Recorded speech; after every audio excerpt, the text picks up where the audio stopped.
ஆத்துமநேசரின் அங்க மகத்துவங்கள். தியானம் 19. ஆத்துமநேசரின் காது கன்னம். வேதம். அவர் செய்த அதிசயங்களையும் தாவீதின் குமாரனுக்கு ஓசன்னா என்று தேவாலயத்திலே ஆர்ப்பரிக்கிற பிள்ளைகளையும் பிரதான ஆசாரியரும் வேதபாரகரும் கண்டு கோபமடைந்து அவரை நோக்கி, இவர்கள் சொல்லுகிறதை கேட்கிறீரோ என்றார்கள்.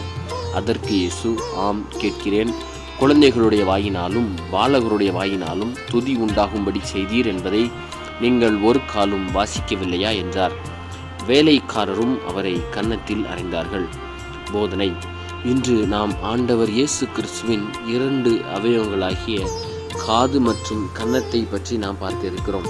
முதலாவதாக பாலியர் துதியை கேட்டது. ஆம், நம் ஆண்டவர் இயேசு கிறிஸ்து எருசலேமுக்கு பவனியாய் சென்ற பொழுது பலரை அவர் குணமாக்கினார். அப்பொழுது அவருடைய அருகில் இருந்த பாலியர் வாயை திறந்து மிகுந்த இறைச்சலோடு தாவீதின் குமாரனுக்கு ஓசன்னா என்று பாடினார்கள். இரண்டாவதாக ஆண்டவர் இயேசு கிறிஸ்துவின் கன்னத்தில் அறைந்தார்கள். ஆம், நம் ஆண்டவர் இயேசு கிறிஸ்துவின் கன்னத்தில் அவருடைய முகத்தை மூடிய பின்னும் அவருடைய முகத்தை மூடும் முன்னும் அறைந்தார்கள். தியானம். நம் ஆண்டவர் இயேசு கிறிஸ்து பாலியர் பாடுகிற பாடலை தன் காதுகளை செவி கொடுத்து மிகவும் கேட்கிறார்.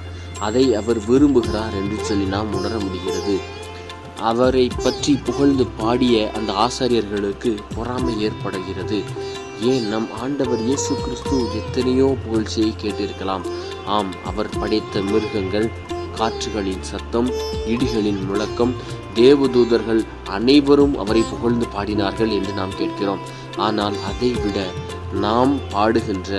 நாம் நம் ஆண்டவரை நோக்கி பாடுகின்ற பாடல்களை, அவரை புகழ்கின்ற குரலை நம் ஆண்டவர் இயேசு கிறிஸ்து இன்பமாய் கேட்கிறார். எனவே நாம் அந்த துதியை நிறுத்தாமல், உலகம் நம்மை கடிந்து கொண்டாலும் நம் ஆண்டவர் இயேசு கிறிஸ்துவை தொடர்ந்து துதிப்போம். இரண்டாவதாக, இப்படி புகழ்ச்சியை கேட்ட அவருடைய காது அவருடைய கன்னத்தின் அடிகளையும் கேட்டிருக்க வேண்டும். ஆம், நம் ஆண்டவர் இயேசு கிறிஸ்து நம்முடைய முகம் செய்த பாவங்கள், நம்முடைய கன்னத்தினால் செய்த அழகை பற்றிய எண்ணங்களினால் அவருடைய கன்னத்தில் அடி விழுந்தது, காயம் விழுந்தது. ஜெபம்.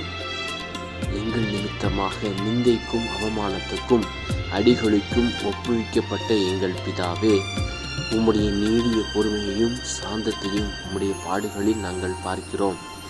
எனவே எங்களுடைய துதிகளை ஏற்றுக்கொண்டு, புதிதாய் பிறந்த பாலகராகிய எங்களின் துதிகளை ஏற்றுக்கொண்டு எங்கள் விண்ணப்பங்களையும் வேண்டுதல்களையும் ஸ்தோத்திரங்களையும் கேட்டருளி எங்களுக்கு வேண்டிய சகாயங்களை தந்தருளும் என்று சொல்லி கேட்போம். ஆண்டவர் தாமே நமக்கு அதை பிதா, குமாரன், பரிசுத்த ஆவியின் நாமத்தினாலே அனுகிரகிப்பாராக. ஆமென்.